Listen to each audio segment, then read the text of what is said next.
네, 홍지희 회장님, 그리고 윤두섭 한인회장님, 그리고 박영수 총영사님, 그리고 무엇보다 함께 해주신 여러분 정말 감사합니다. 아주 귀한 시간 같습니다. 이 토요일 오후 또 지금 그 물축제 기간이고 그래서 아주 귀한 시간일 텐데 저에게 시간 할애해 주시고 제가 말씀드릴 수 있는 기회 주셔서 너무 고맙습니다. 우선 그 이야기에 앞서서 지난해 2차례에 걸쳐서 제가 강연 약속을 펑크냈던 거에 대해서 사과 말씀드립니다. 이미 말씀드렸지만 국회에서 중요한 법들을 처리하다 보면은 정족수를 채워야 하는데 그렇게 되면은 모든 그 해외 일정들이 다 중단됩니다. 그래서 불가피하게 9월 말에도 한번 약속했다 못 지키고 11월 말쯤에도 한번 약속했다 못 지키고 그랬습니다. 그래서 비유하면은 숙제 같은 건데요. 빨리 숙제를 해야 되는데 언제 하나 그러다가 올해도 딱 그 가늠해 보니까 그 여름이 지나면 가을 정기국회 되고 그러면 겨울에 우리 예산할 때까지 다시 태국에 올 수 있는 기회가 없을 것 같았습니다. 근데 그 전에 6월에서 8월까지 지방선거 끝나면 시간이 좀 있는데 그때는 제가 아까 우리 홍지 회장님 말씀하신 그 스카프에 있는 그 행사를 합니다. 잘 아시겠지만 휴전선이 255마일인데요. 그 휴전선을 따라서 남방한계선 우리가 흔히 이야기하는 철책이 있고 그 철책 그 바로 밑에는 민간인 통제선이 있어요. 민통선이라고 이야기하는 이 길이 있는데 그 남방한계선과 민통선 사이를 들락거리면서 제가 10년째 350km를 걷고 있는데 그 행사를 올해 10번째 행사를 하게 됩니다. 그래서 그러면 6월부터 8월까지는 저한테도 시간이 완전히 없고 그렇다고 또 지방선거 기간에 오면은 후보들한테 되게 찍힐 것 같고요. 그래서 지방선거가 시작되기 전에 빨리 왔다 가야 되겠다. 그래가지고 오늘로 날짜를 잡았는데 마침 와보니까 엄청 더운 날입니다. 또 물축제도 있고 그래서 여러분들께는 굉장히 귀한 시간인데 불가피하게 이제서 약속을 지키게 되었습니다. 제가 지키고 싶은 약속은 사실 뭐 강연을 꼭 해야 한다는 이 약속보다는 여러분들 마음속에 있는 조국의 평화와 통일 뭐 이런 것과 관련한 공감과 연대 약속 이런 거가 아닐까 싶습니다. 그냥 제 오늘 강연 내용은 되게 보잘것없고 평범하고 그러겠습니다만 우리들 모두의 마음속에 있는 그 한반도 평화와 통일이라는 그 꿈 뭐 이런 것들을 서로 공감하고 연대한다는 이런 취지로 오늘 이 시간이 보내졌으면 좋겠다 이런 생각입니다. 잘 아시겠지만 되게 정부마다 자신들의 통일 정책을 네이밍합니다. 문재인 정부는 한반도 평화 프로세스, 또 진보 정부만 얘기하면 안 되니까 이명박 정부 그러면 비핵화 3천 뭐 이런 것들도 얘기하고 그리고 우리 김대중 대통령님은 햇볕 정책 뭐 이렇게도 이야기하고요. 그런데 우리 이재명 정부는 그 한반도 평화 공조 정책 이렇게 되어 있습니다. 배경으로 놓고 보면은 통일은 좀 멀어진 것 같고 그러나 평화는 엄청 중요해지고 절실해졌고 그럼에도 불구하고 통일을 우리가 다 포기할 수는 없고 통일의 문을 닫을 수는 없고 그러니까 우선 평화 공존 이런 것들을 이야기하고 그 속에서 공동 성장해 나가는 이런 그 비전들을 이야기하고 있는 것이라고 보여집니다. 그리고 최근에 와서 북쪽에서 그 남의 정권은 어떤 정권이 들어서건 간에 그 북을 흡수하려고 하고 또 때로는 붕괴시키려고 하고 뭐 이런 의도를 다 가지고 있다. 이런 이야기들을 할 정도로 신뢰가 많이 금이 가 있으니까 기본적으로 어떠한 일이 있어도 서로 적대하지 않겠다. 그런 이야기도 하고 또 흡수할 의도가 전혀 없다. 이런 이야기도 하고 끝까지 이렇게 평화 공존하는 이런 그 방향성을 견지하겠다. 이런 그 입장들을 표명하면서 평화 공존 정책이다 이렇게 이야기한 것으로 보여집니다. 우리 모두가 다 공감할 수 있는 이야기입니다. 그러나 이렇게 모두가 공감할 수 있는 이야기도 사실은 정권이 어떤 정권이 들어서냐에 따라 가지고 많이 참 달랐습니다. 그런 측면에서 한 번쯤은 우리가 그 평화, 통일 이런 것은 무엇인지에 대해서 한번 생각해보는 이런 시간들이 다시 필요합니다. 그래서 정권이 바뀌더라도 통일 정책이 이렇게 막 엎치락 뒤치락 하지 않고 그래도 꾸준히 진행될 수 있도록 우리가 독일의 그 통일을 바라보면서 그래도 괜찮았다, 좋았다 이렇게 하면서 평가하는 대목 중에 하나가 그거 아니겠습니까?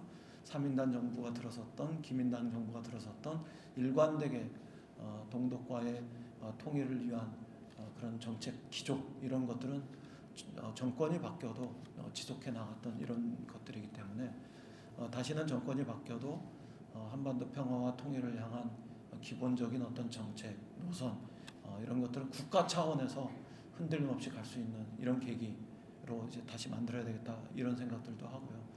물론 그러려면은 중요한 게 이따 할 얘기입니다만 미리 댕겨서 하면은 통일 정책이라는 게 대통령의 통치 행위의 일환으로 치부되어서 대통령 마음대로 대통령이 바뀔 때마다 이랬다 저랬다 하는 게 아니라 일종의 정책 추진의 입법주의 같은 걸 통해서 좀 법제도화해서 개인의 리더십이 어떠냐에 따라 가지고 왔다 갔다 하지 않도록 하는 이런 장치도 하나 만들 필요가 있고 또 하나는 모든 국민들의 어떤 공감 속에서 일종의 국민 합의 혹은 시민 협약 뭐 이런 차원에서 이 통일 문제를 정리하고 그래서 정권이 마음대로 바꾸려고 그럴 때 시민적인 어떤 공감, 국민적인 공감대 속에서 그렇게 하지 못하게 하는 이런 그 제어 장치, 제동 장치 같은 것들도 좀 만들어 놓을 필요가 있고 그래서 그런 측면에서도 우리가 한번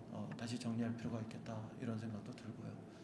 그다음에 이제 또 하나는 최근에 와서 북쪽에서 적어도 말로는 항상 평화 통일하겠다고 그랬는데 갑자기 적대적 두 국가다 이렇게 이야기한 지가 한 3년 넘게 이렇게 되었습니다.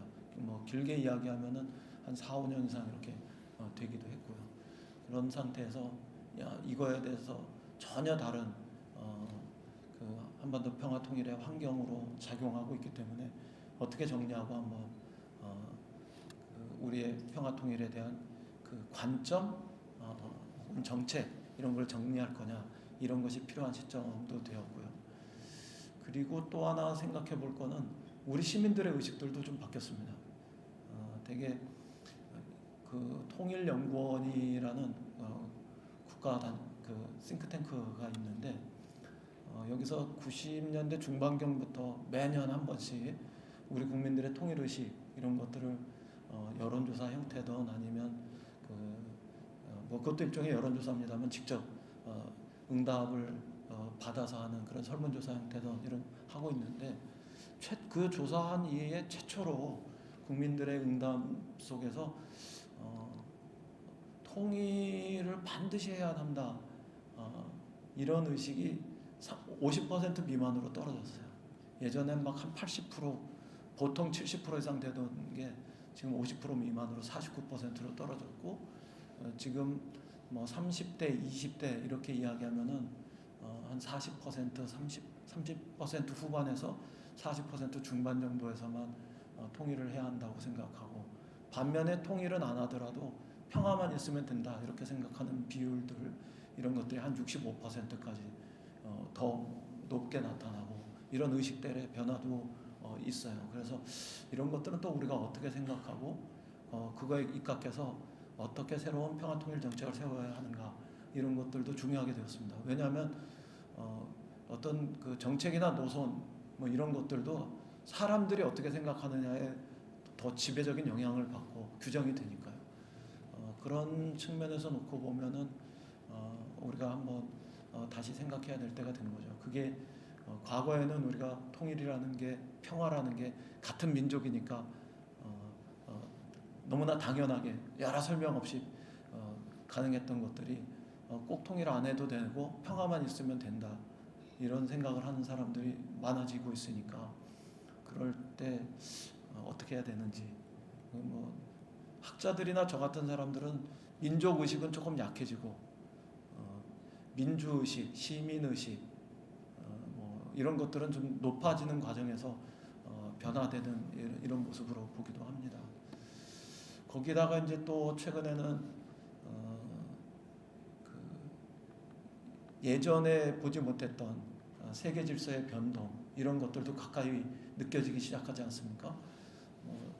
그 90년 전후로 해서 이른바 냉전 체제가 허물어지고 새로운 세계 질서, 미국 중심의 이런 질서들이 형성되었고, 특히 경제적인 측면에 있어서 시장 경제라든가 국가의 벽을 허물고 세계를 단일한 시장으로 묶고 그랬던 흐름들이 많았는데, 그게 일반적인 흐름이라고, 세계 질서라고 우리는 생각했는데, 최근에 와서 보면은 미소 냉전의 시대를 어느새 미중 그 두 국가 중심으로 일종의 패권 경쟁, 이런 표현들이 등장하면서 새로운 질서가 태동하는 모습도 보이고, 또 세계 무역 질서 이런 것들이 자유무역, 뭐 자유시장 이런 것들이었는데 새로운 미국의 대통령이 갑자기 관세 50% 이랬다가 너는 착하니까 한 15%, 대략 25% 정도에서 걸리기도 하고, 뭐 이런 모습들도 등장하고, 그러니까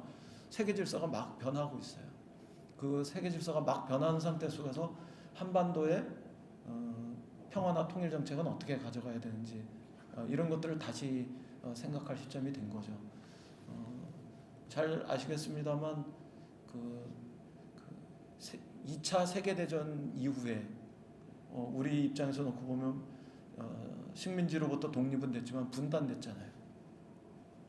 그 다음에 냉전이 깨지고 새로운 세계 질서가 90년 이후에 형성될 때 독일은 통일했잖아요.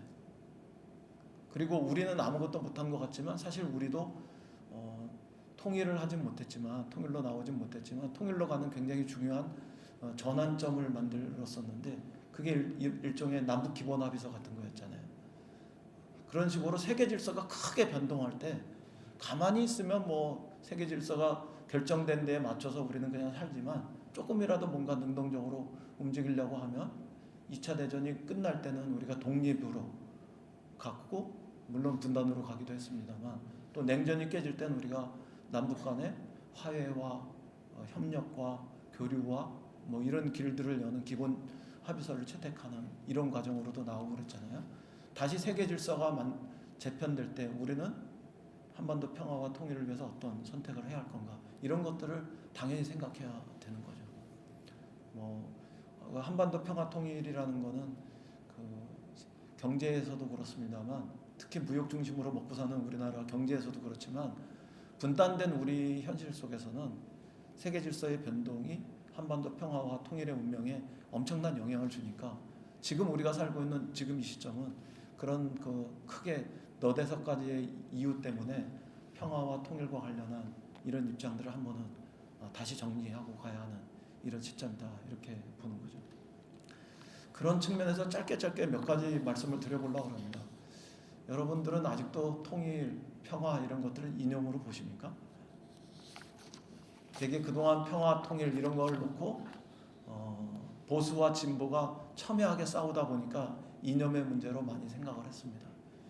그리고 젊은 사람들한테는 이렇게 그 일종의 정서, 그 감성 코드 이런 걸로 생각된 측면들도 꽤 있습니다.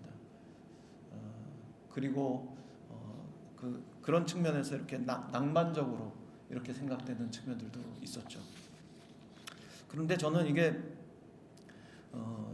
통일이 어느새 한 바퀴 크게 돌아가지고요.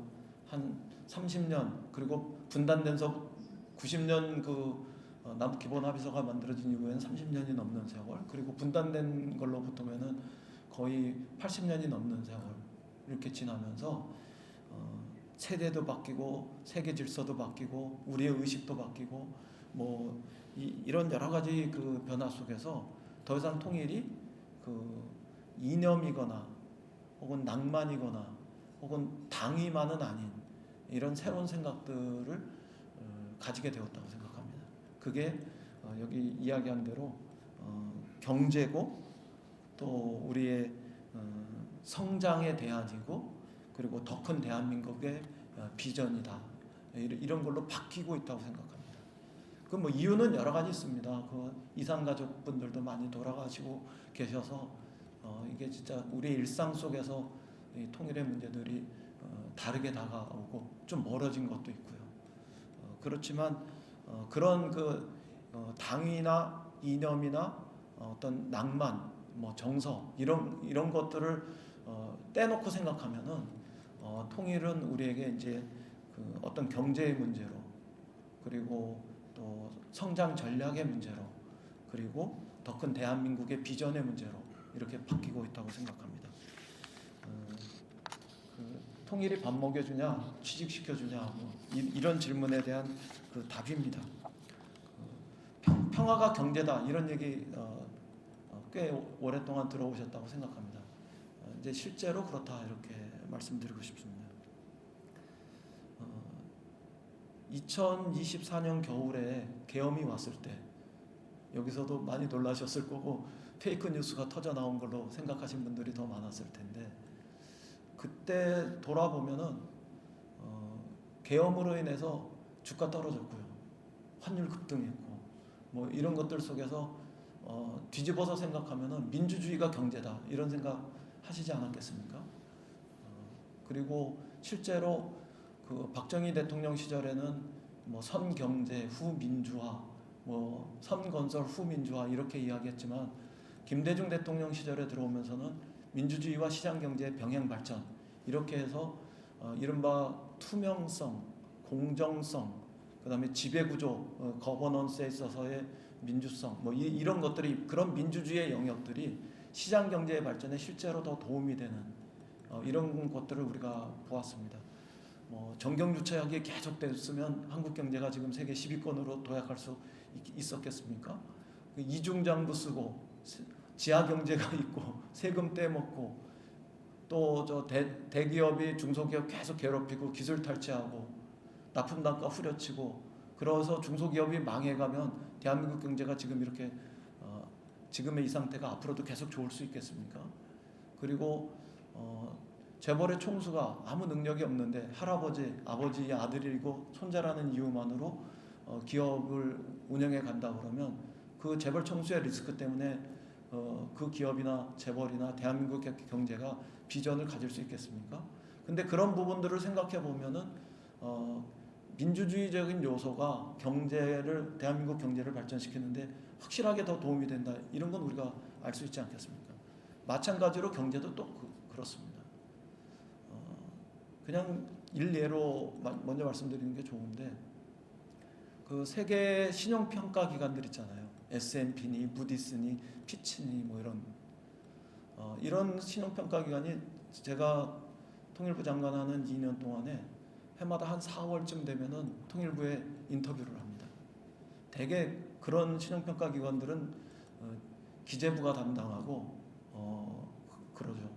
그런데 유독 통일부에 그때만 되면은 인터뷰를 합니다. 그리고 그때만 되면 통일부 예산 깎던 기재부 장관이 살살 웃으면서 저한테 인터뷰 좀 잘해달라고 그럽니다. 왜겠습니까?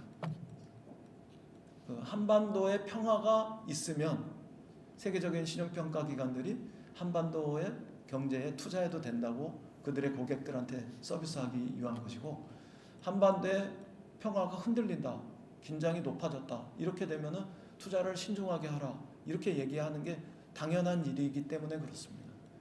근데 그때 막 미사일 쏘고 핵실험이 있고 그랬어도 우리 정부가 그 평화를 안정되게 관리할 수 있다. 그럼 그걸 믿고 그 신용평가기관들이 나쁘게 평가를 안 합니다. 그러면 외국 사람들이 안정적으로 우리한테 계속 투자도 하고 주식도 사고 그러는 겁니다. 저는 그게 그 평화가 경제의 한 단면이라고 생각합니다. 그리고 그거보다 더 지독한 게 말하자면은 그 세계 2차 대전 같은 겁니다. 1차 대전 이런 거. 그리고 한국 전쟁 이런 겁니다. 세계 대전이 대체로 그 당시에 세계 경제에 미친 영향은 마이너스 1% 정도가 기본입니다. 그리고 한국 전쟁이 우리 한국 경제에 미친 영향은 그 시점에 아마 한국이 생산하는 총 GDP의 절반 이상을 파괴하는 것이었을 겁니다. 그리고 러시아 우크라이나 전쟁이 일어났을 때 그게 세계 경제에 향후에 미칠 영향은 마이너스 1%다. 이런 것들이었습니다. 최근에 미국과 이란이 전쟁하니까 세계 경제에 미칠 영향은 마이너스 2%다. 이런 그 예측까지 나옵니다. 반대로 전쟁은 경제를 파괴하지만 평화는 경제에 꼭 필요하다는 것을 웅변하고 있다고 생각합니다. 만약에 2017년에 그 한반도에서 북이 핵실험 마지막으로 세게 할 때, 그리고 미사일 수도 없이 쏴 올릴 때, 그래서 김정은 위원장이 내 책상에 핵단추 있다 그러니까 트럼프는 내 책상엔 더 큰 핵단추 있다. 이랬던 말로 시작됐던 그 말의 전쟁, 말의 핵전쟁, 이런 상태가 2018년에 그 기적적인 평화의 봄에 의해서 사라지지 않았다면, 그리고 그게 2018년에도 계속되고 19년에도 계속돼서 2020년에 우리가 코로나를 직면했다면 한국 경제가 과연 세계 경제 10위권으로 들어갈 수 있었을까? 한반도의 긴장 이거 대신에 그 빈자리에 우리가 평화를 꽉꽉 채우기 시작하지 않았다면 전 불가능한 일이었을 거라고 생각합니다. 그런 의미에서도 평화는 경제입니다.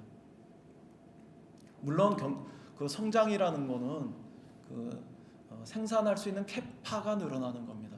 생산할 수 있는 능력이 커지는 건데 평화가 직접적으로 그런 그 생산의 능력 이런 것들을 키우느냐, 이거는 그 경제적으로 꼭 그렇다 이렇게 직접적인 대답을 하기는 어렵습니다. 그러나 평화 없이는 경제가 발전할 수 없다는 것은 분명하다고 생각합니다. 기술이나 돈은 아니기 때문에, 또 노동력은 아니기 때문에 그 성장력을 만드는 데 있어서 직접적인 요소는 아닐 수 있다 이렇게 보지만, 지금처럼 기술이나 노동력이나 자본 외에 이 전쟁, 긴장, 대결 이런 것들이 엄청나게 경제에 영향을 주고 있다는 것이 보여지는 이 시점에서는 평화는 곧 경제다, 이런 것들을 우리가 그대로 받아들여야 한다고 생각합니다.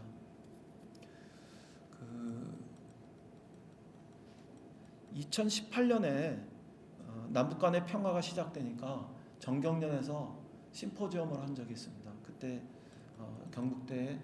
전북대에 최남석 교수라는 분이 계시는데 한 5년 동안 남과 북의 전면적인 경제 연합과 협력이 이루어진다면, 물론 평화를 통해서입니다. 그렇게 한다면 0.81% 정도 추가 성장할 수 있다, 이런 분석을 한 적이 있습니다. 일자리는 12만 8천 개 정도를 만들 수 있다. 5년 동안입니다. 그 시점에 우리나라가 잠재 성장률이 한 2.5% 미만이었기 때문에 0.81% 정도가 보태지는 것은 엄청난 겁니다. 대개 3% 정도 되면은 중성장 궤도에 들어가는 거고, 중성장 궤도에서 낮은 궤도가 있고 높은 궤도가 있겠습니다만 우리가 중성장 궤도에 낮은 궤도로 들어가는 거죠. 대개 우리나라가 저성장 궤도로 들어와 있는 상태에서 중성장 궤도로 다시 들어간다는 것은 엄청난 효과죠. 그 시점에 문재인 정부 시절에 우리가 1년에 25만 개 정도의 일자리를 추가로 만들었었는데 5년 동안 12만 8천 개면 대개 1년에 25만 개 정도, 2만 5천 개 정도를 만드는 거니까 우리가 추가로 만드는 일자리의 10%를 더 만드는 것들입니다. 절대로 작은 그런 숫자가 아니죠. 이제 이 정도 생각해 보면 평화가 경제고 평화가 더 큰 속단지를 거는 일이다, 이렇게 우리가 생각해 볼 수 있습니다. 그 평화나 통일은 우리에게 있어서 이제 더 이상 이념도 또 낭만도 당위도 아니라 이게 그 성장의 대안이고 전략이고 더 비전이고 경제고 이런 문제로 되었다, 이렇게 생각합니다.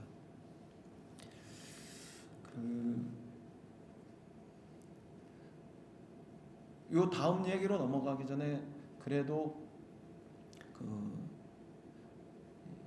통일 없이 평화로운 평화만 있어도 가능한 거 아니야? 이런 이야기를 하는 분들이 있어 한 말씀 더 드리고 갑니다. 그냥 그 평화로운 이웃 국가로만 살 수만 있어도 좋지 않을까? 이렇게 생각하는 분들이 좀 있습니다. 물론 그렇게 해서 사는 것도 지금처럼 사는 것보다는 저는 확실히 낫다고 생각합니다.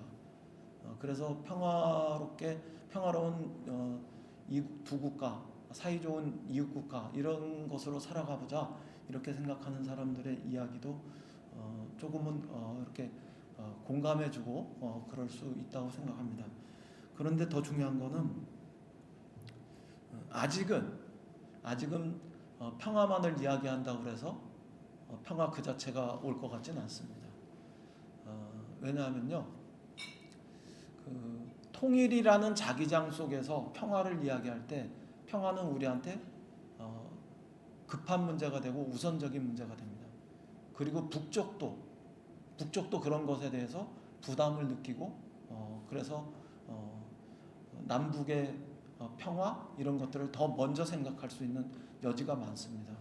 그런데 이게 남과 북이 이제 하나로 통일할 게 아니라 서로 따로 살 거야, 이렇게 되고 나면 굳이 북이 남쪽하고 우선 평화를 먼저 이야기할 이유가 없습니다.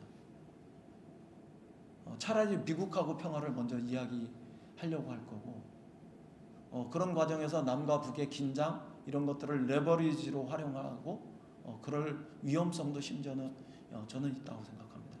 거기다 운이 없어서 미국하고 북이 평화를 먼저 한 다음에 일본하고 교류도 시작하고 이러다가 돌고 돌아서 마지막에 남과의 평화의 문제로 올 때는 정말 끔찍하다, 이렇게 생각합니다.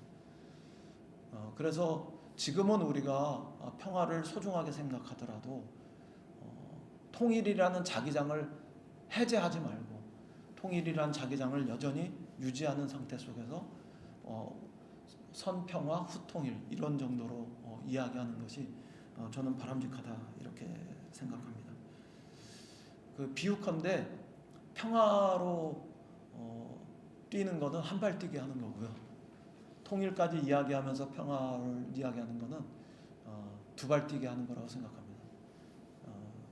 그런 측면에서 그동안에 우리가 이야기해왔던 90년 남북 기본 합의서 이후에 남북 간의 특수한 관계라는 것, 언젠가는 통일이 돼야 하는 그런 과정에서 지금의 관계는 잠정적으로 또 과도적으로 형성된 특수한 관계라는 이런 우리의 기본적인 인식, 이런 것들을 놓지 않았으면 좋겠습니다.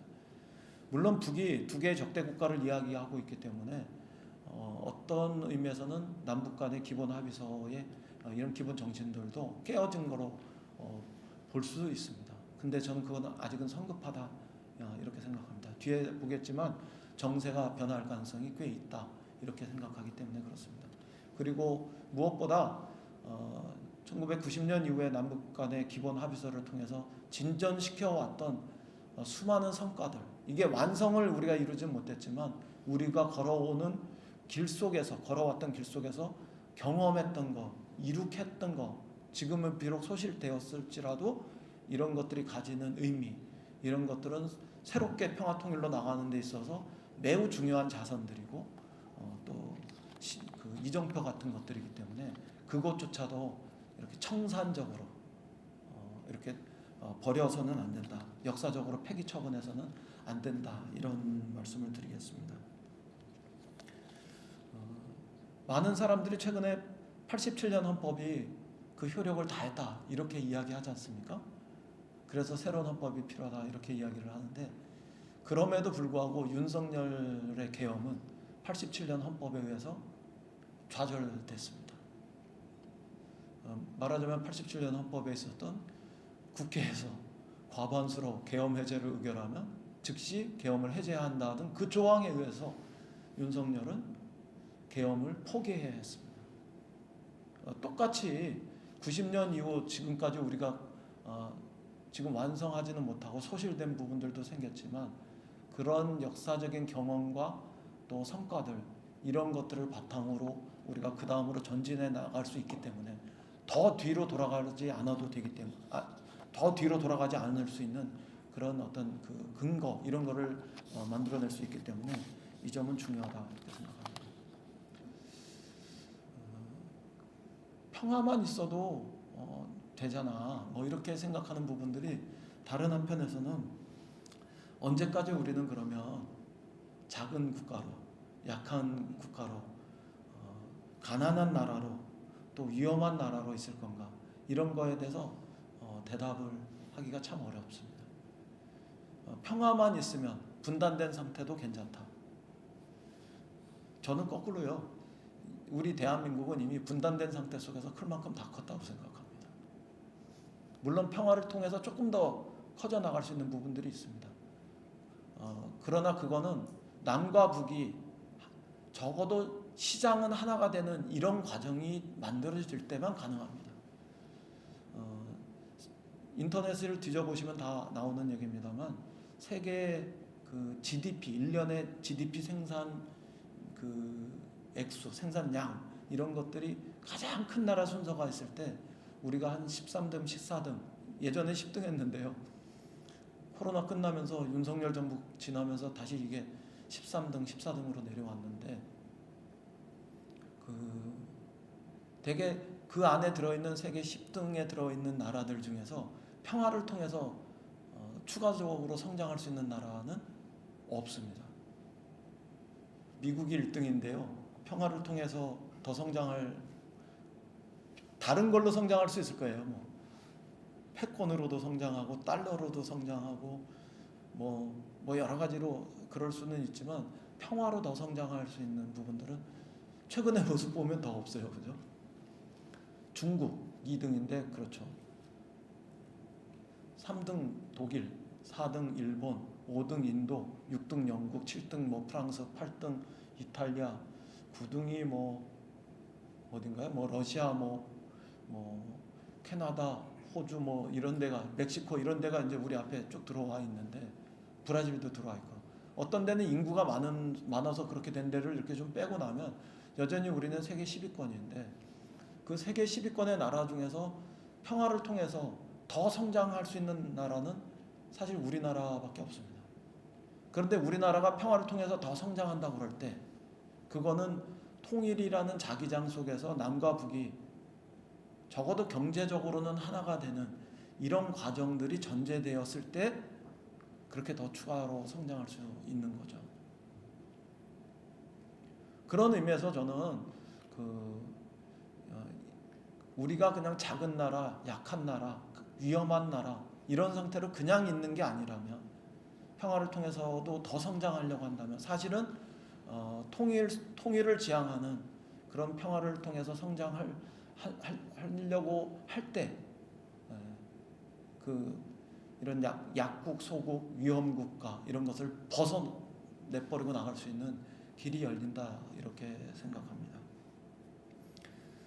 세계인들은 한국 사람들을 보면서 세 가지만 잘 모르고, 한국 사람만 모르는 세 가지를 이야기합니다. 우선 한국이 얼마나 위험한 나라인지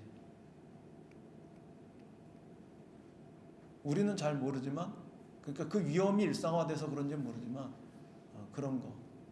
그런 것이 일상화된 상태 속에서 과연 우리가 더 커질 수 있는가? 그냥 운명에 맡겨서 이렇게 무릎 꿇고 사는 거가 아니라면, 그리고 한국이 얼마나 잘 사는 나라인지, 우리는 여전히 우리가 다 가난하다고 생각을 하지만 실제로 외국의 많은 나라들은 우리를 선진국이라고 합니다.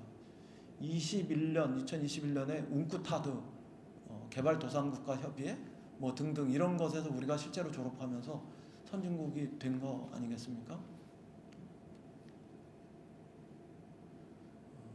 아마 여기 나와서 외국인들 만나시면 잘 알겠지만 대한민국을 아직도 못 사는 나라라고 취급하는 나라는 이제 거의 없을 겁니다.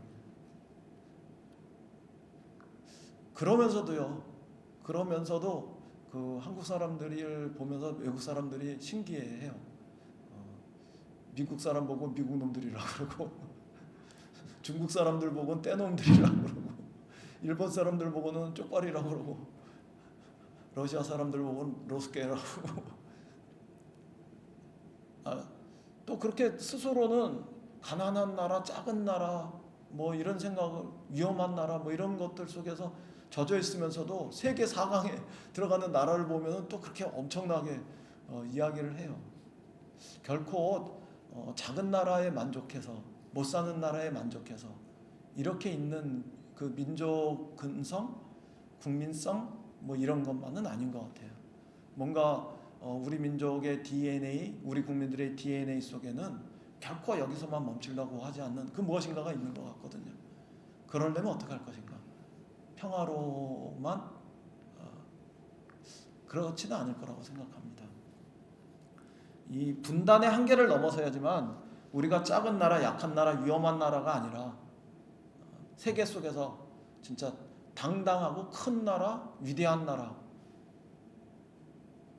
이런 그 힘을 가질 수 있고 비전을 가질 수 있다고 생각합니다. 실제로 그거는 불가능한 문제만은 아니죠. 코이 물고기라고 아시나요? 이렇게 어항 속에 넣어놓으면 한 그 5cm에서 8cm쯤 자란다고 합니다. 근데 이게 수족관에 넣어놓으면 한 25cm에서 30cm쯤 자라고요. 큰 강물에 넣어놓으면 90cm에서 한 1m쯤 크기도 한답니다. 한번 실험해 보십시오. 그 어디 그 물고기 좀 파는 데 가서 그 코이 물고기 달라고 그래가지고 한 1년은 어항에서 키워보시고 한 1년은 수족관에 키워보시고 한 1년은 큰 강물에 한번 나와보십시오. 우리가 평화나 통일을 생각한다는 것은 어떤 의미에서는 어항을 깨버리는 것, 수족관을 깨버리는 것, 그리고 큰 강물로 바다로 나가는 것, 이런 거 아닐까? 이렇게 생각해 봅니다. 요즘에 진보와 보수가 논쟁하는 것 중에서 진보는 분배만 중요하게 생각하고 또 보수는 성장만 중요하게 생각한다 그러면서 서로가 공격합니다. 근데 꼭 그렇지는 않습니다. 제가 볼 때는 우리 한국 사회는 좀 더 복지가 필요한데요. 그 좀 더 많은 복지를 만들기 위해서도 추가 성장이 꼭 필요합니다. 근데 그 추가 성장의 길이 평화 통일의 길에서 열린다고 하면 저는 그게 정답이라고 생각합니다. 한국 경제가 지금 더 성장할 수 있는 방법이 AI로 디지털라이제이션 이런 것들을 빨리 해가지고 하는 것도 있습니다만 사실 그거는 모든 사람이 다 성공하지는 않습니다. AI, 디지털 이런 게 우리한테 새로운 그 경제 영역이긴 하지만 모든 사람이 다 성공할 거라고 기대하지는 않습니다. 그런데 평화 통일의 길 이런 거는 어떻게 생각하면 더 많이 유익을 볼 수 있는 사람들도 있지만 그리고 더 적게 유익하고 이익을 볼 수 있는 사람들도 있지만 모두가 조금씩은 다 이익과 유익함이 있는 이런 길이라고 저는 생각합니다. 더 많이 성공하고 덜 성공하는 차이 있을 수 있지만 다 성공할 수 있는 길이다. 감히 이렇게 저는 생각합니다. 산업 간의 말하자면은 컴비네이션, 결합 구조 이런 것들도 그렇습니다. 자원과 노동력과 뭐 임금과 기술과 장비와 이런 것들에 있어서도 그렇다고 생각합니다. 경제학교 가서 조금 배우기 시작하면 비교 우위 이런 것들 경제학의 뭐 원칙처럼 나오지 않습니까? 교환의 이익 뭐 이런 것들, 무역의 이익 이런 것들 다 생각할 때 엄청난 그 이익과 이득의 문제들, 유익의 문제들이 우리한테 있죠. 근데 너무 이걸 또 저임금의 문제로만 보는 거는 옳지는 않습니다. 뭐 이 얘기는 제가 분명히 하고 갑니다. 그러나 그럼에도 불구하고 우리한테 평화 통일의 길로 나가는 과정에서 경제를 합쳐 나간다는 것이 주는 그 유익함, 이런 것들은 엄청 큽니다. 그렇게 해서 좀 더 우리가 경제적인 재부들을 쌓아 올릴 때 그것을 바탕으로 해서 우리 사회에 꼭 필요한 추가적인 복지, 아직은 더 필요한 복지, 이런 예산들도 만들 수 있다고 생각합니다.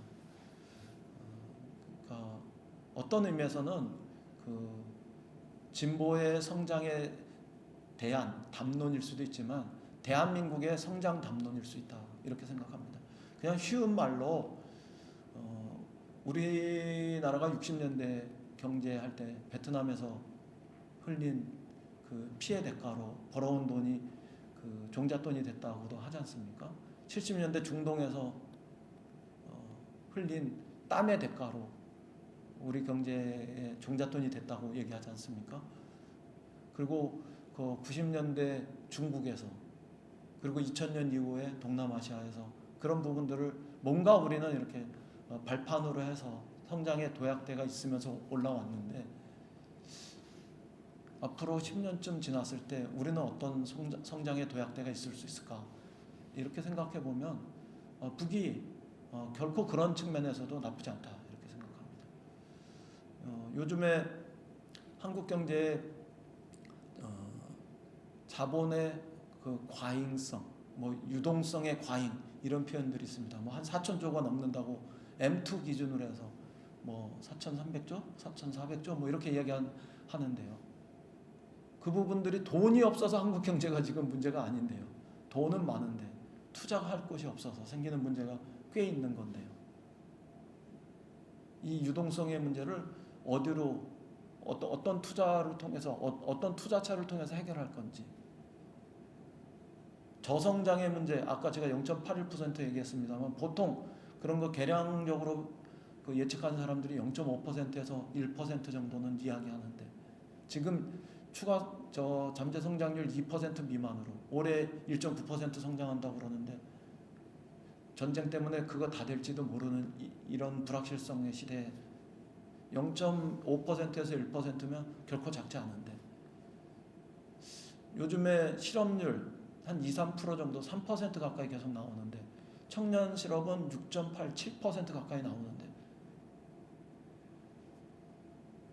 이런 등등의 문제를 놓고 볼 때 북쪽이 그냥 투자의 입장에서 놓고 봐도 우리가 그렇게 원수로 그렇게 대할 곳은 아니라고 생각합니다. 혹시 베트남 잘 아시는 분 계시면은 제가 결례가 될지 모릅니다만, 베트남이 우리한테 1년에 무역 흑자를 세계에서 2번째로 줍니다. 미국 다음으로. 예전엔 중국이 있었거든요. 근데 중국이 지금은 빠져 있습니다. 물론 홍콩을 통해서 하는 것까지 하면은 여전히 중국은 우리한테 꽤 큰 건데, 작년에 한 300억 불 정도 우리가 베트남에서 무역 흑자를 봤다고 그러는데요. 10년 지나도 계속 그럴까요? 안 그럴 것 같지 않습니까? 10년 전에 중국이 그랬던 게 지금 10년 지나니까 중국이 아닌 것처럼. 그럼 우리는 어떻게 할까? 어떤 곳이 진짜 블루오션으로 우리한테 기다리고 있을까? 아프리카? 일까요? 그게 아니라면 북에 대해서 한 번쯤은 다시 생각해 봐야죠. 그 퍼주기라고 이야기하는 분들 꽤 많았지 않습니까? 제가 96년경부터 최근에는 뭐 한 2-3년 완전히 뭐가 두절돼서 없으니까 그 이전까지 쭉 계산을 해보니까 이것저것 다 들어가서 한 3조 가까이 되는 것 같아요. 북쪽에 오고 간 게. 물론 그거는 북쪽에 준 것만은 아닙니다. 북쪽에서 우리가 가져나온 것도 엄청 많습니다. 개성공단에 뭐 예를 들어서 한 5억 불쯤 1년에서 만들어냈다. 이렇게 하면 그게 얼마겠습니까? 개성공단에서. 우리는 전혀 아무것도 안 가져온 게 아닙니다. 그렇게 들어간 것만큼 하면. 근데 어쨌든 이 얘기를 떠나서 그거 가지고 또 핵무기 만들었다 그러는 분들 계시니까 뭐라고 그러기는 뭐한데, 핵무기 하나 만드는데 얼마 들어가는지 대충 인터넷 뒤져보시면 한 2, 3조쯤은 보통 나올 텐데요. 북이 핵무기 한 개만 가지고 있을 거라고 주장하는 사람은 아무도 없지 않습니까? 그러나 그 반대로 우리가 베트남에 ODA 한 게 한 3조 5천억 정도, EDCF 한 게 한 2조 몇천억 정도. 그게 지난 20 몇 년 동안 그럼 베트남에 퍼주기만 한 거냐? 그런 거 아니잖아요. 이런 측면에서 진짜 보수의 입장에서도, 보수는 경제, 시장주의 뭐 이런 건데, 그런 입장에서도 놓고 볼 때 그거는 투자의 측면에서도 다시 생각해 봐야 한다고 생각합니다. 그렇게 해서 물론 당연히 북쪽에게 도움이 됩니다. 남쪽만 유익한 건 아닙니다. 북쪽에게도 도움이 되고 그렇습니다. 그래서 북이 지금보다는 훨씬 더 빠르게 북이 성장하고, 남쪽은 평화를 통해서 세계 경제 10위권 안에 더 들어가는, 더 육박하는 이런 유익함들이 있다면, 누구 하나만 이득을 보는 게 아니라 둘이 서로, 남과 북이 공동으로 성장하면서 유익한, 공동 번영하는 이런 과정이 될 수 있다고 생각합니다.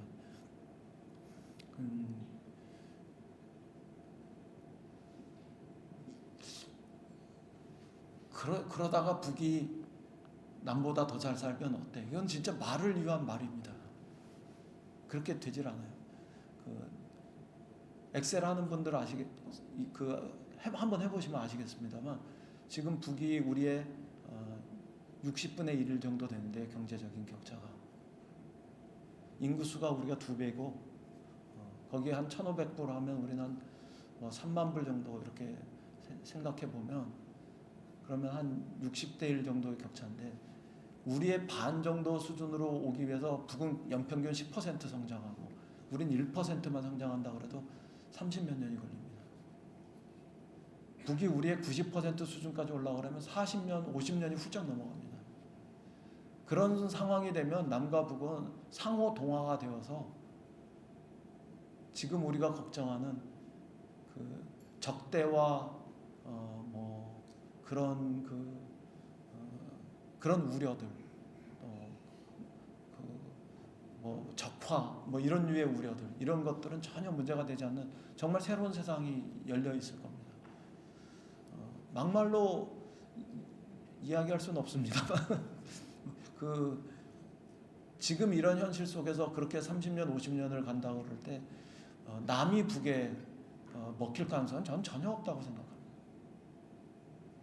그렇다고 북이 남에게 동화될 거다, 일방적으로 동화될 거다 이렇게 얘기하는 것도 옳지는 않습니다. 서로가 어떻게 더 유익한가, 누구 하나만 유익한 게 아니라 공동으로 유익한 이 길을 찾는 거, 그걸 통해서 30년에서 50년 지나가는 과정들 속에서 공존 통일의 방향들,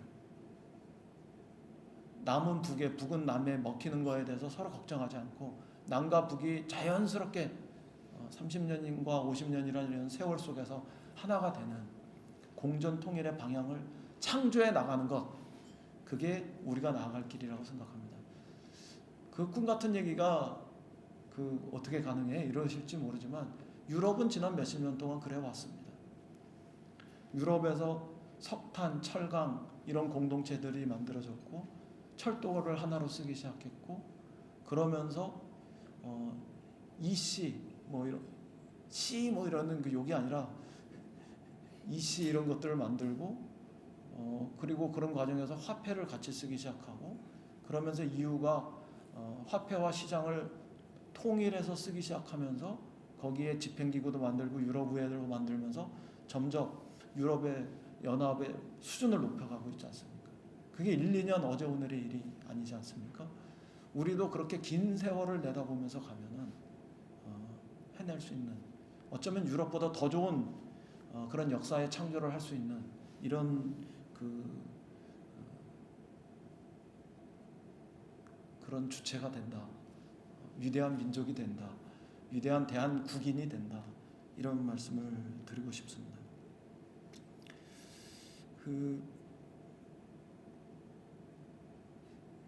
이대로 살자의 함정이 있습니다.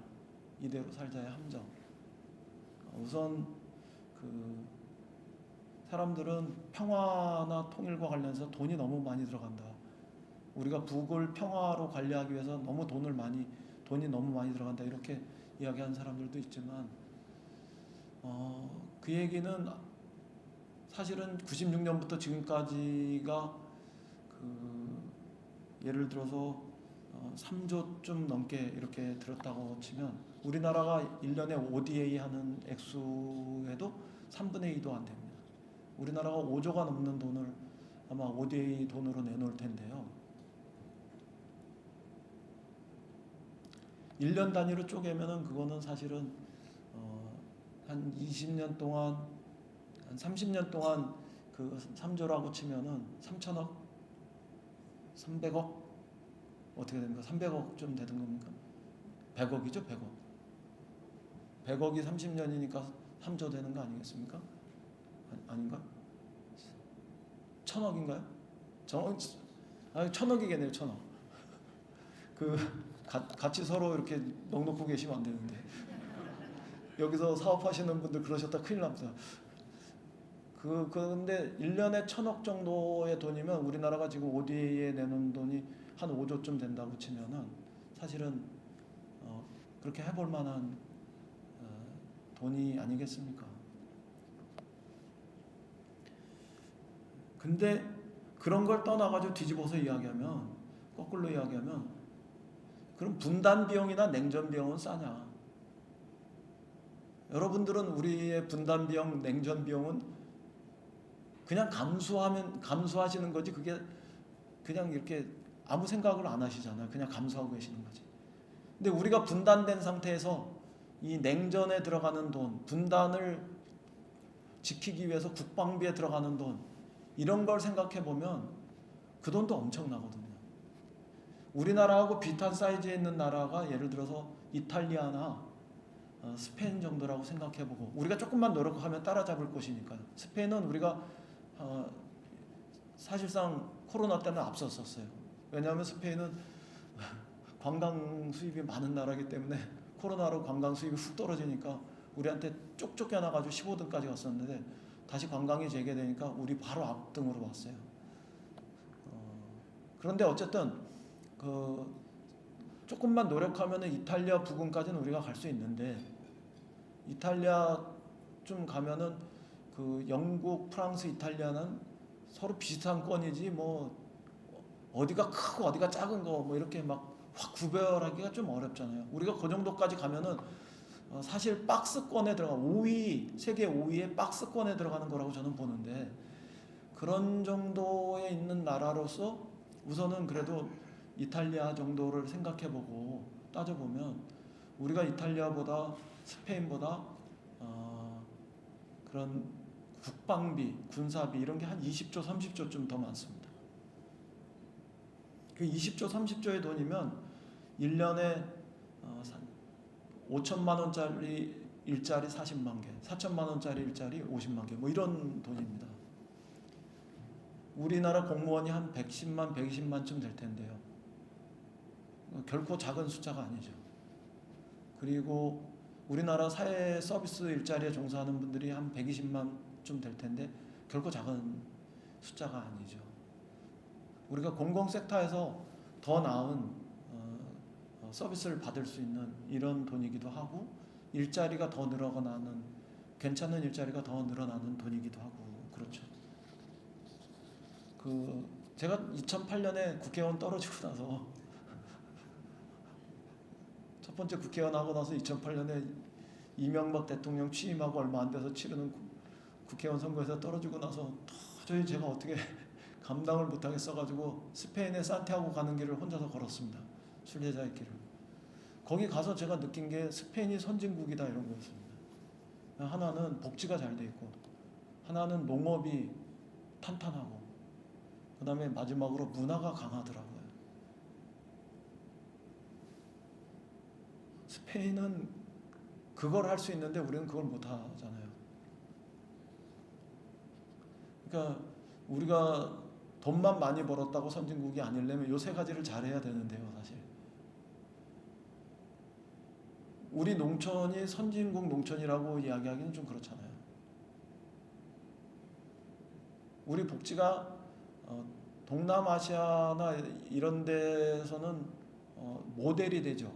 굉장히 빠르게 발전했으니까. 그리고 미국보다도 의료 시스템, 건강보험 시스템 이런 건 더 좋기도 하고.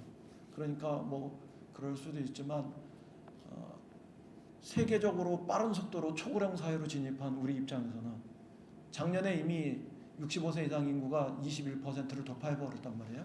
앞으로 10년쯤 되면 40% 가까이 갈지도 모르는데, 그런 걸 생각하면 치매, 중풍 등의 더 많은 부분들이 필요로 하는데, 그런 부분들, 문화, 우리는 세상에 빌딩 지으려고 문화재도 깨버리잖아요.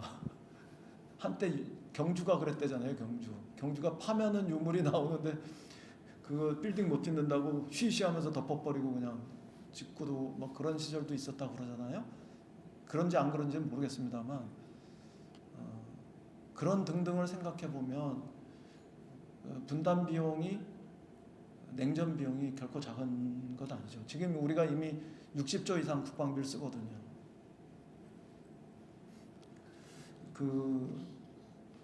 이대로 살기에는 좀 아깝지 않습니까? 평화나 통일의 길이 열린다면 우리가 더 좋은 세상, 더 나은 삶의 여유, 문화, 질, 뭐 이런 것들을 추구할 수 있는데요. 어쨌든 그런 측면에서 저는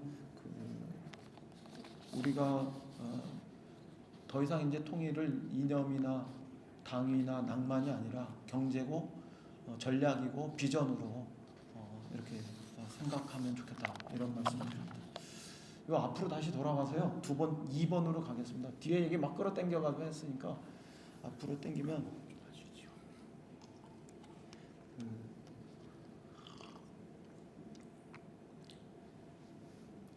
2번으로 가겠습니다. 통일은 가능한가? 북에서 대한민국 족속들과는 언제 가도 통일 안 하겠다고 뭐 이렇게까지 얘기하고 있는데, 교전 중인 북의 적대 국가 뭐 이런 걸 넣어서 그냥 과연 그럴까 이렇게 생각을 해봅니다. 근데 우선 북이 왜 저런 얘기를 했을까 이렇게 생각해 보면 2018년 19년에 남북 간 북미 간 대화에서 너무 실망해서 그랬을 거다, 이런 생각은 우리가 쉽게 할 수 있겠죠. 뭔가 기대하면서 막 그 엄청난 장거리를 기차를 타고 가서 만났는데 돌아갈 때 그냥 say goodbye, 이것으로부터는 그 엄청난 분노와 실망감, 이런 건 우리가 충분히 이해할 수 있다고 생각합니다. 심지어는 남의 나라 비행기까지 빌려 타고까지 가서 만나기도 했는데, 그 다음에 또 하나는 그 충격으로부터 뭔가 벗어나려면 내부를 잘 정비해야 되지 않습니까? 그러려면 내부의 성과도 좀 만들어야 되고, 그런 시간이 또 필요했겠죠. 그래서 그 사이에 지금 북은 집 짓는 거 많이 하고, 식량 증산하는 거 좀 하고, 그 다음에 군사 무기를 고도화하는 뭐 이런 거를 했어요. 그래서 5년 동안 나름대로 성과를 거두었다, 이렇게들 이야기합니다. 식량만 해도 한 30만 톤, 40만 톤, 어쩌다가 450만 톤, 60만 톤 나오던 게 지금 최근 2, 3년 안정적으로 480만 톤 이상 만들어내는 이런 상황이 되고 있으니까. 그리고 집도 꽤 짓고 중국 쪽으로 해서 압록강 두만강 변에 가서 사진 찍고 그랬던, 오랫동안 자주 가서 꾸준히 봤던 분들은 그렇게 달라진 모습들을 멀리서나마 좀 볼 수도 있다고 하고, 군사 무기는 그 자체로 고도화된 것도 있고, 러우 전쟁에 서로 참가하면서 그 대가로 군사적인 어떤 협력을 받아서 지원을 받아서 고도화되는 것도 있을 거라고도 하고 그래요. 어쨌든 그런 정비의 시간은 좀 필요해서 내부로부터 자기들이 뭔가 성과를 거두고 다시 이렇게 세계 무대에 나올 수 있는 이런 시간들이 필요했을 거다, 이런 것도 있고. 그 다음에 또 하나는 이제 그들도 굉장히 전략적으로 국가이기 때문에 전략적으로 한번 크게 생각해야 할 시점이 온 게 남북 간의 큰 경제적 격차. 제가 앞에 말씀드렸습니다만 60대 1의 격차. 이거는 진짜 엄청난 격차잖아요. 한국과 미국의 격차보다도 더 크잖아요.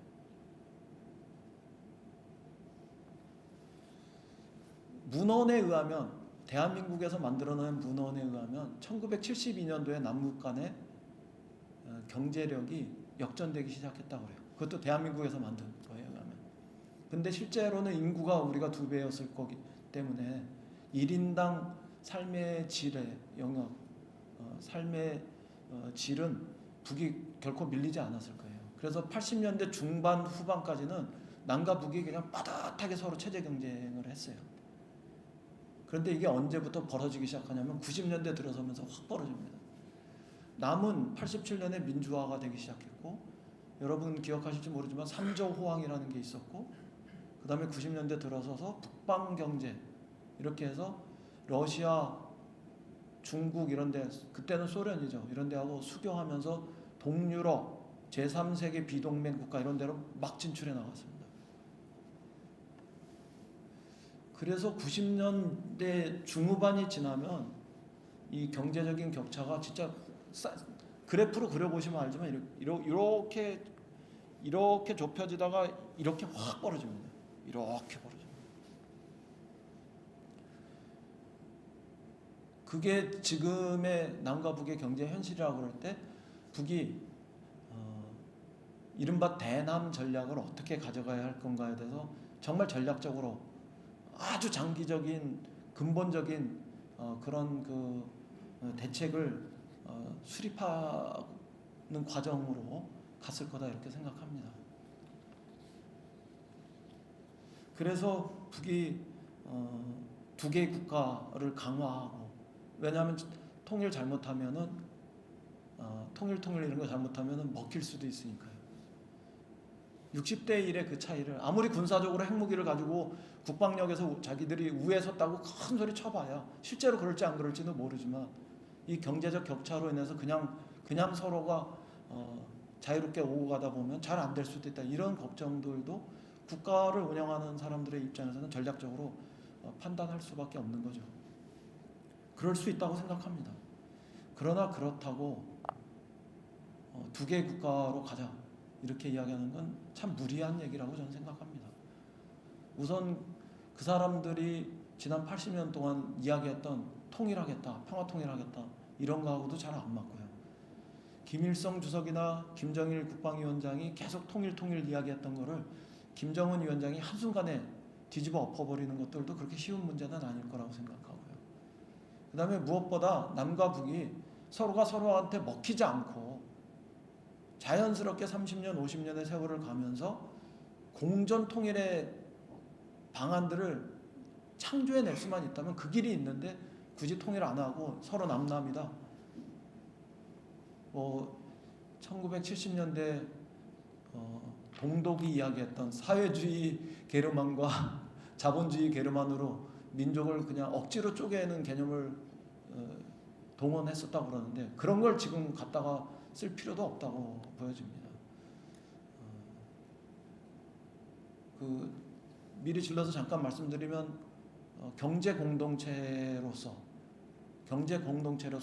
낮은 수준의 국가연합, 이런 단계를 거쳐서 그 다음에 어떤 자치국가 연방, 이런 형태로 발전해 간다면 사실은 어디가 어디에 먹히지 않으면서 공전 통일을 언젠가는 실현할 수 있는 길이 있는데, 굳이 2국가를 선언할 필요는 없다, 이렇게 보여집니다. 2국가가 될 때 오는 그 손해가 너무 큽니다.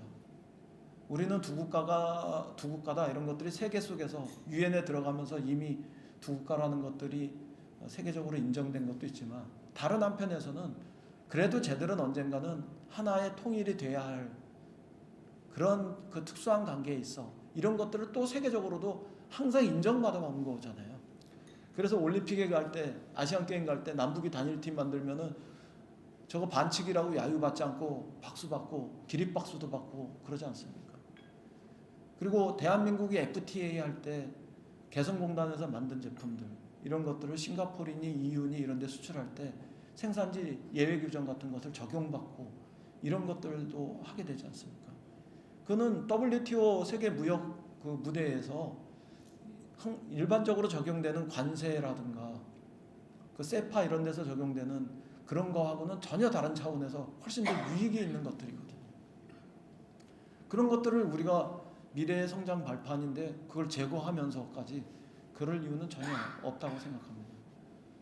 남북 간의 교역이 민족 내부 간의 거래가 주는 그런 장점들을 북도 애써 외면할 이유는 없다. 북이 제가 볼 때는 한 5년쯤 지나면 북도 본격적인 산업화 과정으로 인더스트리얼 과정으로 들어갈 수밖에 없을 텐데 그럴 때 꼭 중국이나 러시아의 도움만 필요한 건 아닐 겁니다.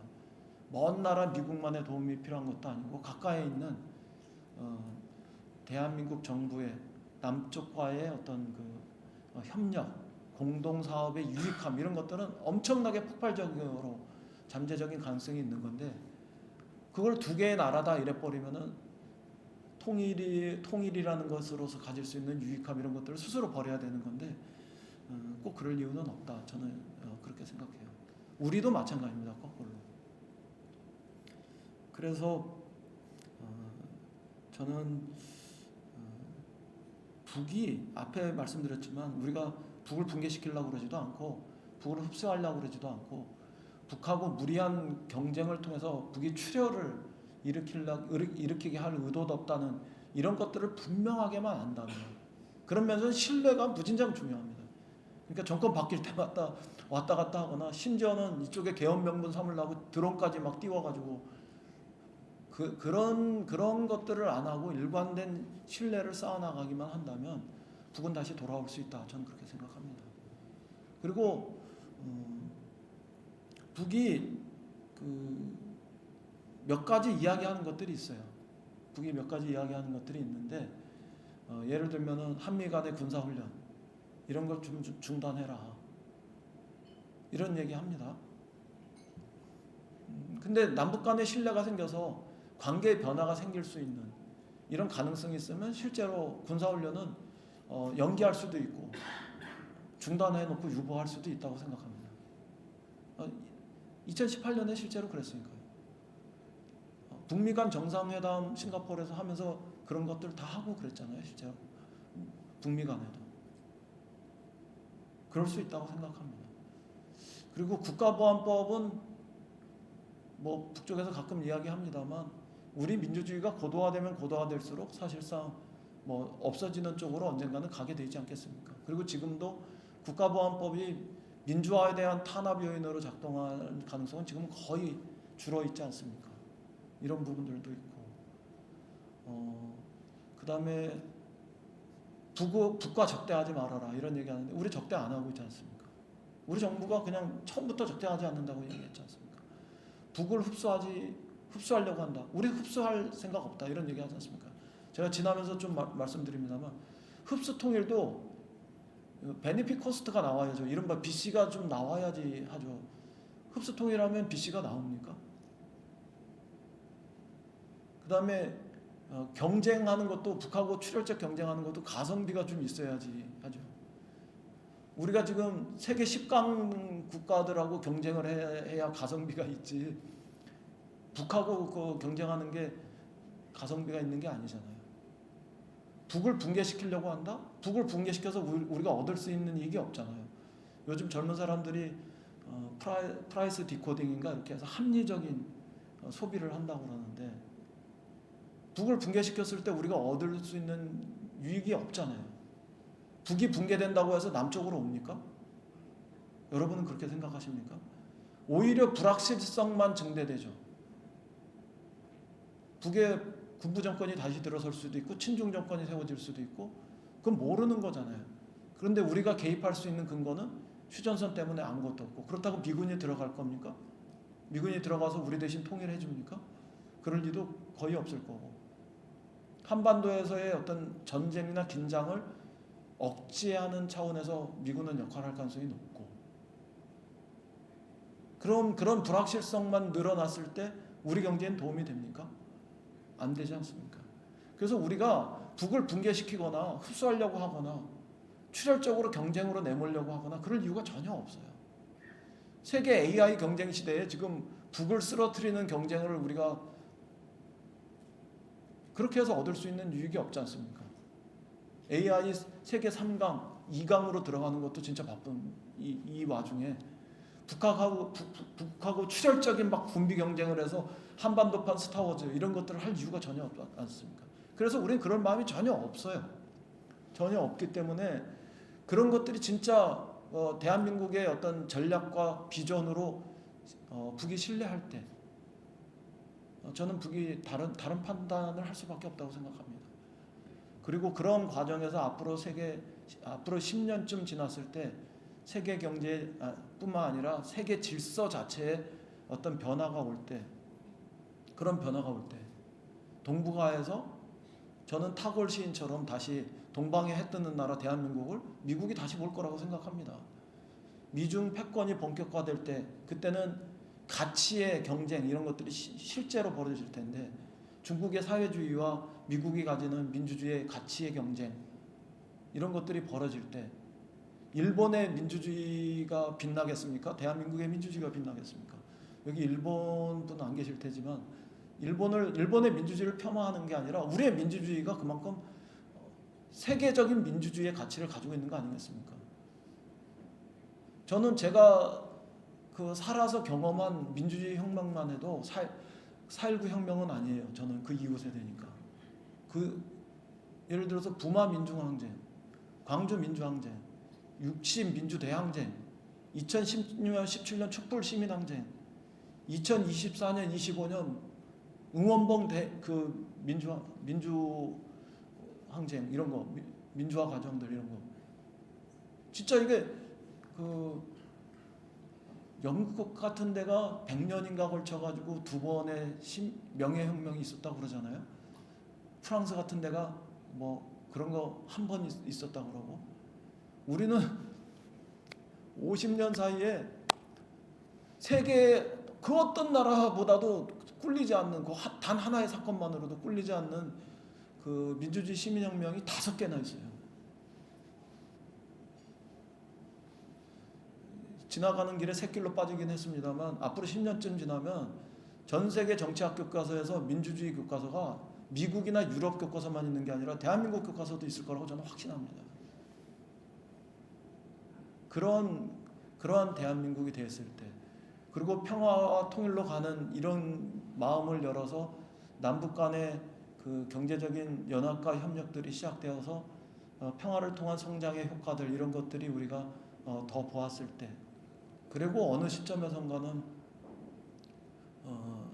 대한민국의 군사작전권 이런 것들도 미국으로부터 완전히 돌려받았을 때, 그런 조건들이 맞아떨어져서 세계 질서가 변하는 한 10년쯤 후에 우리가 어떤 선택을 할 때 전 세계 어떤 나라가 우리의 선택을 가로막을 수 있겠습니까? 이런 길들이 우리한테 있는데, 그걸 가지고 우리는 북쪽을 다시 평화 통일의 길로 올 수 있도록 만들어낼 수 있다고 생각합니다. 그런 측면에서는 북이 완전히 끝나 있는 거다 이렇게 보는 건 좀 성급한 것 같습니다. 그리고 우리가 좀 바꿔낼 수 있는 그 여력들 이런 것들도 좀 꽤 크다고 생각합니다. 그리고 한반도 전체의 평화 통일의 운명에서 남쪽에 있는 평화 통일 세력들의 역사적인 사명, 역할 이런 것들이 이제 굉장히 중요해졌다고 생각합니다. 때로는 인내하면서 기다릴 줄 알아야 되고, 그래 니들이 통일 안 할 거야? 그럼 우리도 안 해. 이럴 일은 아니라고 생각합니다. 북이 통일 안 한다고 그래서 우리도 안 할 겁니까? 그런 문제는 아니라고 생각합니다.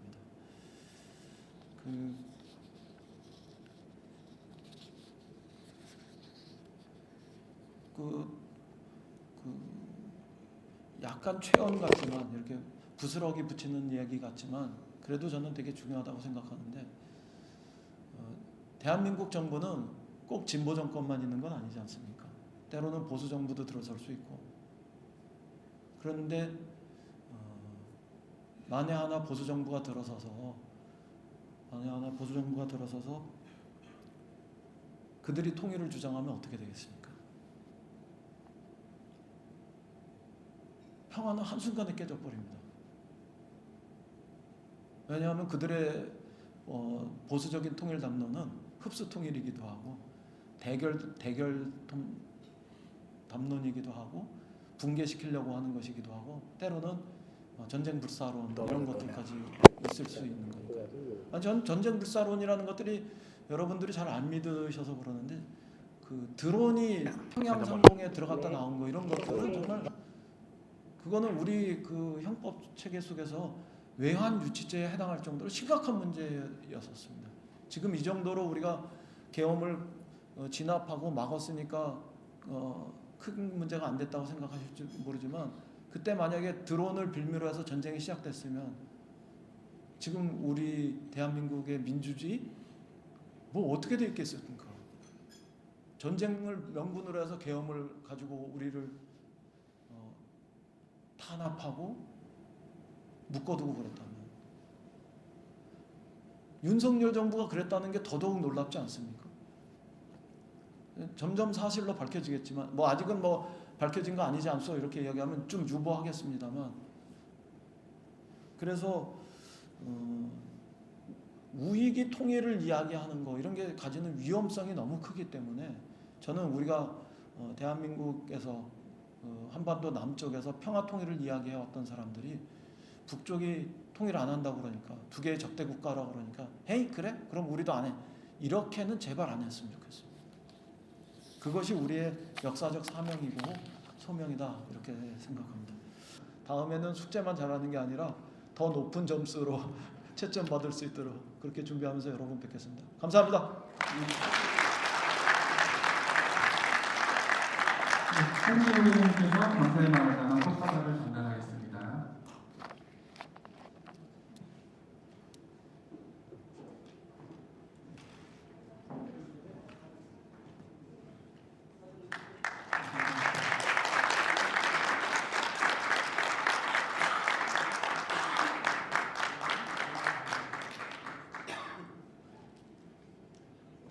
네, 오늘 멋진 강연해 주신 이현 위원님께 다시 한번 감사를 드립니다. 네,